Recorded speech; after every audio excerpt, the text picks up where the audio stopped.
Hello guys, അനിമെൻറ്റോർ സ്റ്റോറീസിൻ്റെ പുതിയൊരു വീഡിയോയിലേക്ക് എല്ലാവർക്കും സ്വാഗതം. ഈ വീഡിയോയിൽ നമ്മൾ വൺ പീസിൻ്റെ ചാപ്റ്റർ ആയിട്ടുള്ള 1184 മലയാളം എക്സ്പ്ലനേഷനാണ് ചെയ്യാൻ പോകുന്നത്. ചാപ്റ്ററിലേക്ക് പോകുന്നതിന് മുമ്പ് നമുക്ക് കഴിഞ്ഞ വീഡിയോയ്ക്ക് സൂപ്പർ താങ്ക്സ് ചെയ്തവരെ ഒന്ന് മെൻഷൻ ചെയ്യാം. നമ്മുടെ ഒരു സബ്സ്ക്രൈബറായിട്ടുള്ള അൻസിൽ 40 രൂപ സൂപ്പർ താങ്ക്സ് ചെയ്തിട്ടുണ്ടായിരുന്നു. വാഗബോണ്ട് ഞാൻ ഉടനെ സ്റ്റാർട്ട് ചെയ്യും ബ്രോ. വാഗബോണ്ടിനായിട്ട് കാത്തിരിക്കുന്നവരെല്ലാം നമ്മുടെ ചാനലിൽ ഇതുവരെ ഇട്ടിരിക്കുന്ന വാഗബോണ്ടിന്റെ ചാപ്റ്റേഴ്സ് എല്ലാം ഒന്ന് റീവാച്ച് ചെയ്തു.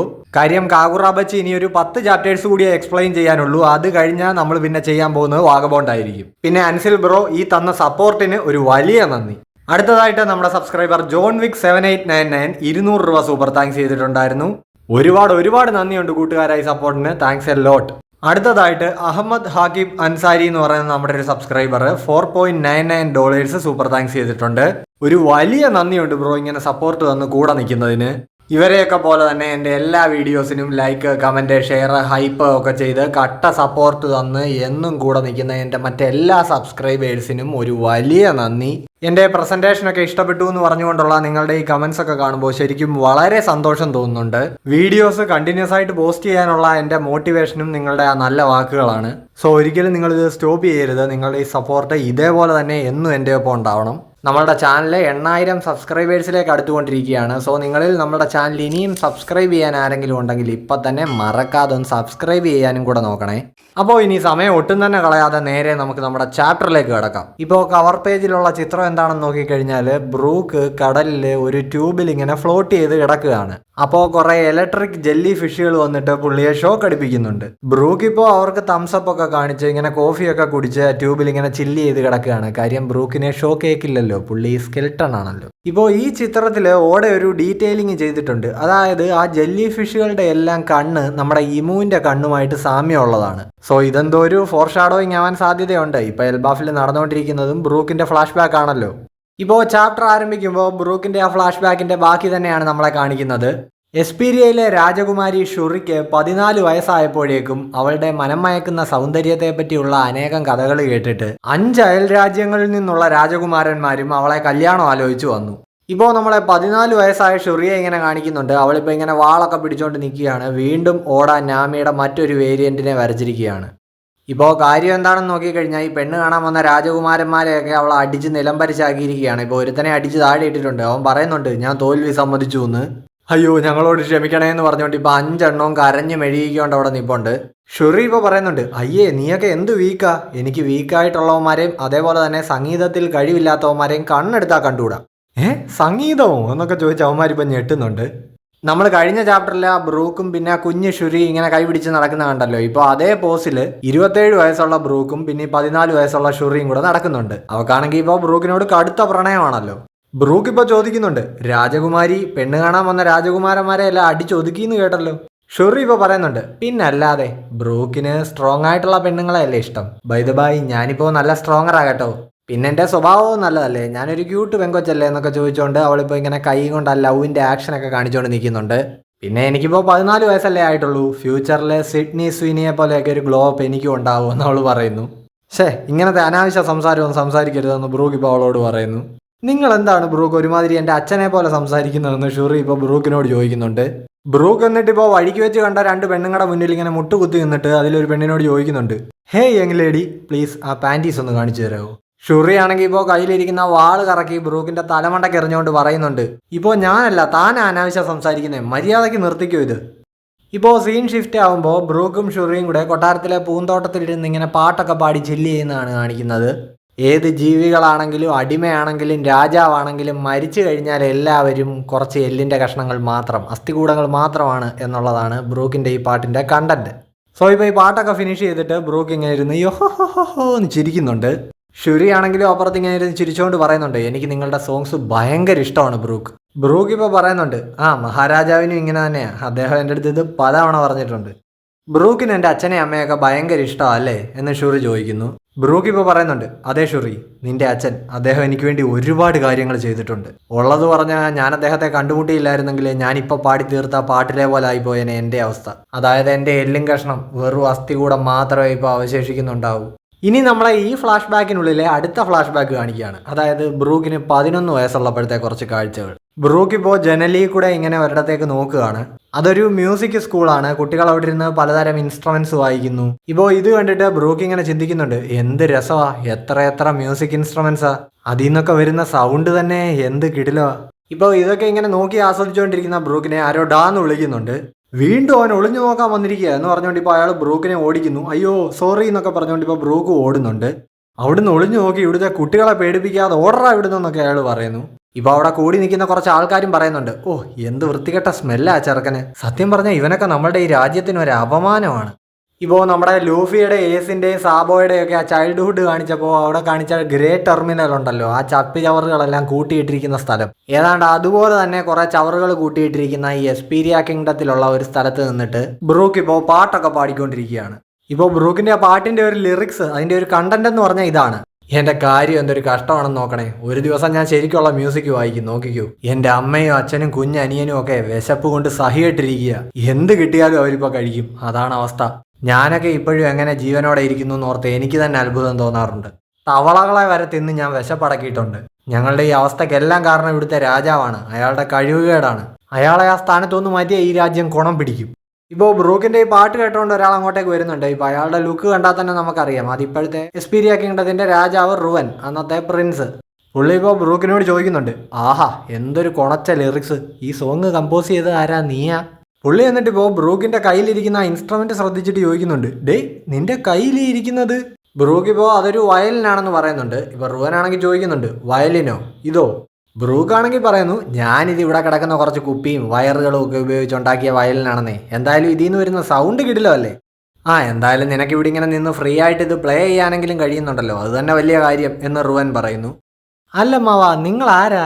ഇതിനു മുമ്പ് നിങ്ങളെ ഞാൻ ഈ ഏരിയയിൽ നോട്ട് ചെയ്തിട്ടുണ്ട്. നിങ്ങൾ ഇനി എൻ്റെ മെലഡി സോങ്സ് കേൾക്കാൻ വരുന്നത് വല്ലതും ആണോ? ആരാധകനാണോ? ആ നീ അങ്ങനെ വെച്ചോ.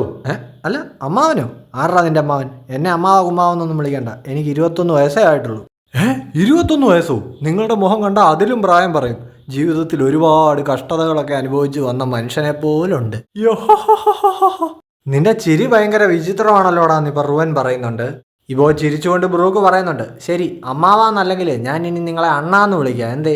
ഇന്ന് നമ്മൾ ഈ ഫ്രണ്ട്സ് ആയ ദിവസം ആഘോഷിക്കാൻ വേണ്ടിയിട്ട് ഞാൻ അണ്ണൻ ഒരു ഗംഭീര വിരുന്നൊരുക്കാൻ പോവാ. ദേ ഇന്ന് ഞാൻ ഫ്രഷ് ആയിട്ട് പിടിച്ച കുറച്ച് പുൽച്ചാടിയും തവളയും റോസ്റ്റ് അടിച്ചതാ, എടുത്ത് തട്ടണ്ണ. ഭയങ്കര രുചിയാ. ഇതിൽ ഞാൻ സീക്രട്ടായിട്ട് ഒരു ചേരുവ ചേർത്തിട്ടുണ്ട്, കറി പൗഡർ. ഇടയ്ക്കിടയ്ക്ക് ഇവിടെ വന്നു പോകുന്ന നേവിക്കാരുടെ കപ്പലില്ലേ, അതിൽ നിന്ന് അടിച്ചു മാറ്റുന്നതാ. കറി പൗഡർ ചേർത്ത് കഴിഞ്ഞാലേ ഇതിനൊക്കെ നല്ല കറിയുടെ രുചിയാ. പിന്നെ ഞാനിത് മുമ്പ് പറഞ്ഞ പോലെ അങ്ങനെ സീക്രട്ട് ചേരുവയൊന്നും അല്ല കേട്ടോ. യോഹോ എന്നൊക്കെ പറഞ്ഞ് ബ്രൂക്ക് ഇങ്ങനെ ആകെ ഹാപ്പി ആയിട്ട് ഇരിക്കുകയാണ്. ഇപ്പോൾ ഇതെല്ലാം കണ്ടിട്ട് റുവൻ അങ്ങേരുടെ കൊട്ടാരത്തിലെ ജീവിതത്തെ പറ്റി ചിന്തിക്കുകയാണ്. അതായത് ബീഫും വൈനും എന്നു വേണ്ട ഈ ലോകത്തെ വിഭവസമൃദ്ധമായ കാര്യങ്ങളെല്ലാം അടങ്ങിയ തീന്മേശ, അതേപോലെ തന്നെ ഓരോ മ്യൂസിക് അക്കാഡമിയിൽ നിന്ന് പഠിച്ചിറങ്ങുന്ന ടോപ്പായിട്ടുള്ള ആൾക്കാരുമായിട്ടുള്ള ബന്ധങ്ങൾ. പക്ഷെ ബ്രൂക്കിന്റെ ഇവിടുത്തെ ജീവിതവും ഇങ്ങനത്തെ ഫുഡും കഴിച്ച് മ്യൂസിക്കിനോടുള്ള പാഷനും പിന്തുടരാനാവാതെ ഇങ്ങനെ ഒരു ജീവിതം. റുവൻ ഇപ്പോൾ കരച്ചിൽ അടക്കാൻ സാധിക്കുന്നില്ല. ബ്രൂക്ക് ഇപ്പോൾ ചോദിക്കുന്നുണ്ട്, അണ്ണാ എന്തു പറ്റി, എന്താ കരയുന്നേ, ആനന്ദ കണ്ണീരാ? ഇപ്പോൾ ഈ സ്ഥലവും എസ്പീരിയയുടെ ഒരു റിയാലിറ്റി ആണല്ലോ എന്നൊക്കെ ഒരു ബോധ്യം വന്നിട്ട് ഇങ്ങനെ നെടുവീർപ്പിട്ടുകൊണ്ട് റുവൻ പറയുന്നുണ്ട്, ആ അതേടാ സന്തോഷം കൊണ്ടാ, കുറച്ച് ക്ഷീണമുണ്ട്, എന്നാലും ഞാൻ ഹാപ്പിയാടാ, നിന്റെ ഈ ട്രീറ്റിന് ഒരുപാട് നന്ദിയുണ്ട്. റുവനിപ്പോൾ ബ്രൂക്ക് കൊടുത്ത ആ ഫുഡ്, ആ തവളയൊക്കെ എടുത്ത് ഇങ്ങനെ കഴിക്കുകയാണ്. അതിപ്പോൾ വായി വെക്കാൻ കൊള്ളാഞ്ഞിട്ട് കൂടി റുവൻ അത് കഷ്ടപ്പെട്ട് ചവച്ചിറക്കുന്നുണ്ട്. ബ്രൂക്ക് ഇപ്പോൾ ചോദിക്കുന്നുണ്ട്, ഓ നിങ്ങളുടെ ദേഹമൊക്കെ വിറയ്ക്കുന്നുണ്ടല്ലോ അണ്ണാ, എന്ത് ഫുഡ് അത്രയ്ക്ക് കിടിലമാണല്ലേ, നിങ്ങൾക്ക് എന്തായാലും സാധനം ഇഷ്ടപ്പെട്ടല്ലോ, എനിക്ക് സന്തോഷമായി. ഞാൻ ഇനി അണ്ണന് വേണ്ടിയിട്ടൊരു പാട്ട് പാടിത്തരാം. റുവനിപ്പോൾ പോകാൻ നേരം ബ്രൂക്കിന് പൈസ കൊടുക്കാൻ തുടങ്ങുന്നുണ്ടെന്ന് തോന്നുന്നു. ബ്രൂക്ക് ഇപ്പോൾ പറയുന്നുണ്ട്, കാശൊന്നും വേണ്ടണ്ണ, നമ്മൾ രണ്ടുപേരും കഷ്ടപ്പാട് നിറഞ്ഞ ജീവിതമല്ലേ അണ്ണാ ജീവിക്കുന്നത്, പിന്നെന്തിനാ ഈ ഫോർമാലിറ്റിയൊക്കെ. ഇപ്പോൾ അങ്ങനെ ദിവസങ്ങൾ കുറേ കടന്നുപോയി. ഇങ്ങനെ മീൻ പിടുത്തവും പാട്ടും ഒക്കെ ആയിട്ട് റുവനും ബ്രൂക്കും അങ്ങനെ നല്ല കട്ട കമ്പനിയായിട്ട് മാറുകയാണ്. ഇപ്പോൾ നമ്മളെ കാണിക്കുന്നത് എസ്പീരിയ കിങ്ഡത്തിലെ പോർട്ടാണ്. മറീൻ ഷിപ്സ് ഒക്കെ അവിടെ വന്ന് കിടപ്പുണ്ട്. അവരവിടെ മറ്റേ ചരക്ക് കയറ്റുന്ന കപ്പലിനെയൊക്കെ ഗാർഡ് ചെയ്യാൻ വേണ്ടിയിട്ട് വന്നിരിക്കുകയാണ്. ഇപ്പം മ്യൂസിക്കൽ ഇൻസ്ട്രുമെന്റ്സ് ഒക്കെ ഓരോ കപ്പലിലേക്ക് ആൾക്കാർ കയറ്റുന്നുണ്ട്. അവിടെ ഇപ്പോൾ ഒരു വെയർ ഹൗസിൽ ബ്രൂക്കിനെ അവർ തല്ലി ചതച്ച് ഒരു കസേരയിൽ കെട്ടിയിട്ടിട്ടുണ്ട്. ബ്രൂക്കിനിപ്പോൾ അടി കൊണ്ടാകെ വയ്യ. അവൻ ഇവരോട് പറയുന്നുണ്ട്, എനിക്കൊന്നും അറിയില്ല, നിങ്ങൾക്ക് എന്തോ തെറ്റിദ്ധാരണ പറ്റിയതാ. ഇപ്പോൾ അവനെ ചോദ്യം ചെയ്യാൻ നിൽക്കുന്ന മറീൻ പറയുന്നുണ്ട്, കള്ളം പറയുന്നോടാ കള്ള, നീ ഒരു സ്മഗ്ലറാണ് അല്ലേ? ആ ഗ്യാങ് നിന്നോട് കടത്താൻ പറഞ്ഞ ആ പൊടി അതെവിടെയുണ്ട്? എവിടെയാടാ നീ ആ പൊടി ഒളിപ്പിച്ചിരിക്കുന്നത്? നിന്റെ കയ്യിൽ ആ പൊടി ഉണ്ടെന്നുള്ള ഇൻഫർമേഷൻ വിശ്വസിച്ച് ഞങ്ങൾ കുറെ പൈസ എറിഞ്ഞതാ. എന്നിട്ടിപ്പോ നിന്നെ ചെക്ക് ചെയ്ത് നോക്കുമ്പോൾ നിന്റെ കയ്യിൽ സാധാ കറി പൗഡർ. ബ്രൂക്ക് ഇപ്പോൾ മറ്റേ ആ പാട്ട് പാടുന്നുണ്ട്, അതായത് മരിച്ചു കഴിഞ്ഞാൽ എല്ലാവരും അസ്ഥികൂടങ്ങളാണെന്നുള്ള ആ പാട്ട്. ആ മറീൻ ഇപ്പോൾ ദേഷ്യം വന്നിട്ട് പറയുന്നുണ്ട്, മിണ്ടാതിരിയടാ, നിന്നോട് പാട്ട് പാടരുതെന്നല്ലേ പറഞ്ഞേ.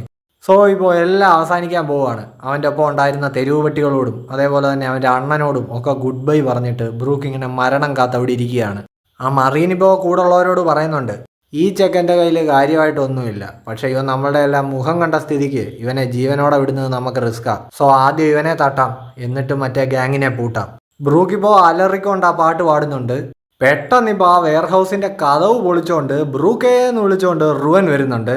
പുള്ളി ആകെ കലിപ്പിലെ ഇങ്ങനെ ഓടിക്കതച്ച് അവിടെ എത്തിയിരിക്കുകയാണ്.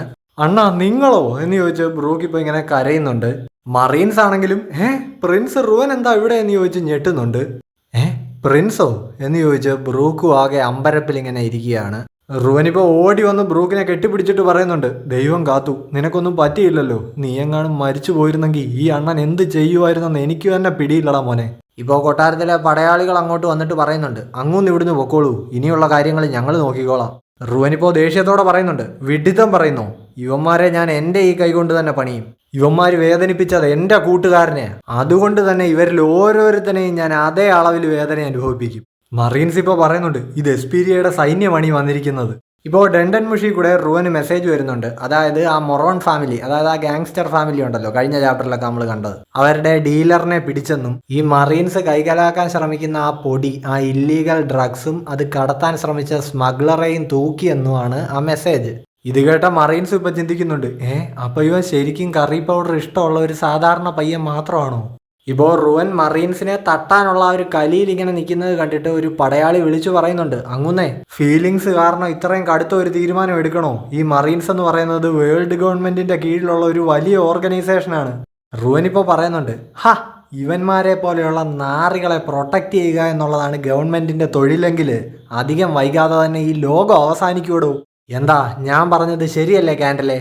ഇപ്പോൾ നമ്മളെ ക്യാൻഡലിനെ കാണിക്കുന്നുണ്ട്. അവൾ പറയുന്നുണ്ട്, ഞാൻ അങ്ങയുടെ കയ്യിലുള്ള വാള് പോലെയല്ലേ, അങ്ങ് എവിടേക്ക് പോയാലും എന്ത് തീരുമാനം എടുത്താലും ഞാൻ എന്നും ഒപ്പം കാണും.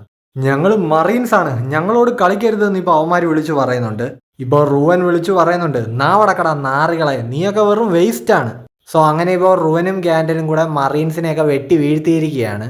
ബ്രൂക്ക് ഇപ്പോൾ ഈ സോർട്ട് ഫൈറ്റിംഗ് ഒക്കെ കണ്ടിട്ട് എന്ത് കിടിലാണെന്നും പറഞ്ഞ് ഇങ്ങനെ വണ്ടടിച്ച് നിൽക്കുന്നുണ്ട്. ഇപ്പോൾ എസ്പീരിയ കിങ്ഡത്തിലെ ജനങ്ങളൊക്കെ ഇങ്ങനെ സംസാരിക്കുന്നത് കേൾക്കാം. അതായത് ക്യാൻഡൽസമ നമ്മുടെ ഈ രാജ്യത്തെ വീണ്ടും രക്ഷിച്ചു എന്നാണ് കേട്ടത്. ഇനി എസ്പീരിയ കൊട്ടാരമാണ് നമ്മളെ കാണിക്കുന്നത്. അവിടെ ബ്രൂക്കിന് ബോധം വന്നിരിക്കുകയാണ്. റുവന്റെ ശബ്ദം ഇപ്പോൾ കേൾക്കാം. ബ്രൂക്കെ നീ എഴുന്നേറ്റോ എന്ന് പുള്ളി ചോദിക്കുന്നുണ്ട്. ഇപ്പോൾ അടുത്തായിട്ട് തന്നെ ക്യാൻഡൽ നിൽപ്പുണ്ട്. അവൾ പറയുന്നുണ്ട്, നിങ്ങൾ ഇന്ന് ചെയ്തതിനെ എനിക്ക് നിങ്ങളോട് ദേഷ്യമൊന്നുമില്ല പ്രിൻസ് റുവൻ, പക്ഷേ ഇനിയെങ്കിലും ഇങ്ങനെ എടുത്തു ചാടി കാര്യങ്ങൾ ചെയ്യുന്നതൊക്കെ ഒന്ന് കുറയ്ക്കണം. നിങ്ങളുടെ പൊസിഷൻ എങ്കിലും നിങ്ങൾ നോക്കണ്ടേ. സോ ക്യാൻഡൽ ഇപ്പോൾ അവിടുത്തെ സൈന്യത്തിൻ്റെ കമാൻഡറാണ്. റുവനാണെങ്കിൽ ഇപ്പോൾ ക്യാൻഡൽ പറഞ്ഞത് കേട്ടിട്ട് ശരി ഞാൻ ഇനി ശ്രദ്ധിച്ചോളാം എന്ന് പറഞ്ഞിട്ട് പിന്നെയും ബ്രൂക്കിനോട് സംസാരിക്കാനായിട്ട് തുടങ്ങുകയാണ്. ബ്രൂക്ക് ഇപ്പോൾ റുവനോട് ചോദിക്കുന്നുണ്ട്, അണ്ണാ നിങ്ങളപ്പോൾ ശരിക്കും ഇവിടുത്തെ രാജകുമാരനായിരുന്നു അല്ലേ? റുവൻ ഇപ്പോൾ പറയുന്നുണ്ട്, എടാ ഐ എം സോറി, ഞാനത് നിന്റെ അടുത്ത് നിന്ന് മറച്ചു വെച്ചത് നിന്നെ ചതിക്കണമെന്നുള്ള ഉദ്ദേശത്തോടു കൂടിയൊന്നുമല്ല. നീയുമായിട്ട് അവിടെ ചെലവഴിച്ച ഓരോ ദിവസവും ഭയങ്കര രസമായിരുന്നടാ, ഞാനത് ഒരുപാട് എൻജോയ് ചെയ്തിരുന്നു. പിന്നെ പ്രധാനമായിട്ടും നീ കറി പൗഡർ മോഷ്ടിക്കുമായിരുന്നെന്നുള്ള കാര്യം ഇനി ആരോടും പറയരുതെന്ന് ബ്രൂക്കിൻ്റെ അടുത്ത് റുവൻ പറയുന്നുണ്ട്. ഇപ്പോൾ ഇവരുടെ അടുത്തേക്ക് ഇങ്ങനെ വന്നുകൊണ്ട് ക്യാൻഡൽ പറയുന്നുണ്ട്, റുവൻ സമയം ഓരോ തവണ ഈ കൊട്ടാരത്തിൽ നിന്ന് കാണാതാകുമ്പോഴും ഞങ്ങൾ ആകെ പരിഭ്രാന്തരാവാറുണ്ടായിരുന്നു. ഇതുപോലെ ഒരു കൂട്ടുകാരൻ്റെ കൂടെ പുറത്ത് ചില്ല് ചെയ്യാനാണ് റുവൻ സമ പോകുന്നതെന്ന് ആര് കരുതി? ഇപ്പോൾ ഇതും പറഞ്ഞുകൊണ്ട് ക്യാൻഡൽ ബ്രൂക്കിൻ്റെ തലയിൽ ഇങ്ങനെ തട്ടുമ്പോഴേക്കും ആകെ ക്രഷ് അടിച്ചിട്ട് ബ്രൂക്കിന് മൂക്കിന്ന് ചോര വരുന്നുണ്ട്. ഇപ്പോൾ ഈ ചോര വരുന്നത് കണ്ടിട്ട് ക്യാൻഡൽ പറയുന്നുണ്ട്, അയ്യോ ക്ഷമിക്കണം കേട്ടോ, നിന്റെ മുറിവ് ഇത്ര ആഴത്തിലുള്ളതാണെന്ന് ഞാൻ അറിഞ്ഞില്ല. റുവൻ ഇപ്പോൾ പറയുന്നുണ്ട്, അതൊന്നും സാരമില്ല, അവൻ അവിടെ കിടന്ന് റെസ്റ്റ് എടുക്കട്ടെ. പിന്നെ ഏറ്റവും പ്രധാനപ്പെട്ട ഒരു കാര്യം, ഈ ഇരിക്കുന്ന ബ്രൂക്ക് ഉണ്ടല്ലോ, ഇവൻ എൻ്റെ ഫേവറേറ്റ് മ്യൂസീഷ്യനാണ്. നമ്മളുടെ സൈന്യത്തിൻ്റെ ക്യാമ്പിൽ ഇവനൊരു റൂം കൊടുക്കണം, അതേപോലെ തന്നെ ശരിക്കുള്ള മ്യൂസിക് ഇൻസ്ട്രുമെൻസും. പിന്നെ ഇവനെ സ്കൂളിലും വിടണം. ഭാവിയിൽ ഇവൻ ഈ എസ്പീരിയ കിങ്ഡത്തിലെ ഒരു സ്റ്റാറായിട്ട് വളർന്നു വരും, നോക്കിക്കോ. എനിക്ക് ചെറുക്കനെ ഭയങ്കര ഇഷ്ടമാണേ. ഇന്ന് തൊട്ട് ഈ കൊട്ടാരം മുഴുവൻ പാട്ടും ബഹളവും തമാശയൊക്കെ ആയിരിക്കും. ഇപ്പോൾ ഇങ്ങനെയൊക്കെ പറഞ്ഞ് പ്രിൻസ് റുവൻ ഇങ്ങനെ നടന്നു പോകുന്നു. ഇപ്പോൾ ഇതെല്ലാം കേട്ടുകൊണ്ട് ആ കട്ടിലിൽ കിടക്കുന്ന ബ്രൂക്ക് ആണെങ്കിൽ സന്തോഷം കൊണ്ട് കരയുന്നുണ്ട്. ഇപ്പോൾ ചാപ്റ്റർ ഇവിടെ അവസാനിക്കുകയാണ്. പക്ഷേ വീഡിയോ നിർത്തുന്നതിന് മുമ്പ് ഒരു കാര്യം കൂടെ പറയാനുണ്ട്. അതായത് ഈ ചാപ്റ്ററിലെ ക്യാൻഡലിനെ കാണിച്ചപ്പോൾ ബാക്ക്ഗ്രൗണ്ടിലുണ്ടായിരുന്ന സൗണ്ട് എഫക്ട്സ് അത് നമ്മൾ ഇതിനു മുമ്പ് വൺ പീസിൽ കണ്ടിട്ടുണ്ട്. എപ്പോഴാണെന്നറിയോ? മുൻപ് ഡ്രാക്കൂൾ മിഹ്വാക്കിനെ കാണിച്ചിരുന്ന സമയത്ത്. സോ ക്യാൻഡലും മിഹ്വാക്കും തമ്മിൽ എന്തെങ്കിലും കണക്ഷൻ ഉണ്ടായിക്കൂടായികയില്ല. എന്തായാലും ഇതിനെപ്പറ്റിയൊക്കെ ഡീറ്റെയിൽഡ് ആയിട്ട് ഞാൻ വേറൊരു വീഡിയോ ചെയ്യാം. ഇപ്പോൾ എന്തായാലും നമ്മുടെ ഈ ചാപ്റ്റർ ഇവിടെ അവസാനിച്ചിരിക്കുകയാണ്. പിന്നെ ഒരു സങ്കടകരമായിട്ടുള്ള കാര്യം എന്താണെന്ന് ചോദിച്ചു കഴിഞ്ഞാൽ അടുത്ത ആഴ്ച ബ്രേക്കാണ്. ഇപ്പോൾ നിങ്ങൾക്ക് എല്ലാവർക്കും ഈ വീഡിയോ ഇഷ്ടപ്പെട്ടു എന്ന് വരുന്നു. ഇഷ്ടപ്പെട്ടു കഴിഞ്ഞാൽ ഉറപ്പായിട്ടും ലൈക്ക്, കമൻറ്റ്, ഷെയർ, ഹൈപ്പ് ഒക്കെ ചെയ്ത് നല്ലൊരു സപ്പോർട്ട് തരിക. അതേപോലെ തന്നെ നമ്മുടെ ചാനൽ ഇനിയും സബ്സ്ക്രൈബ് ചെയ്യാനുള്ളവർ ഇപ്പം തന്നെ മറക്കാതെ ഒന്ന് സബ്സ്ക്രൈബ് കൂടി ചെയ്ത് വെച്ചേക്കുക. സോ അപ്പോൾ നെക്സ്റ്റ് ചാപ്റ്ററിൻ്റെ എക്സ്പ്ലനേഷനുമായിട്ട് നെക്സ്റ്റ് വീഡിയോ കാണുന്നവരേക്കും എല്ലാവർക്കും ബൈ ബൈ.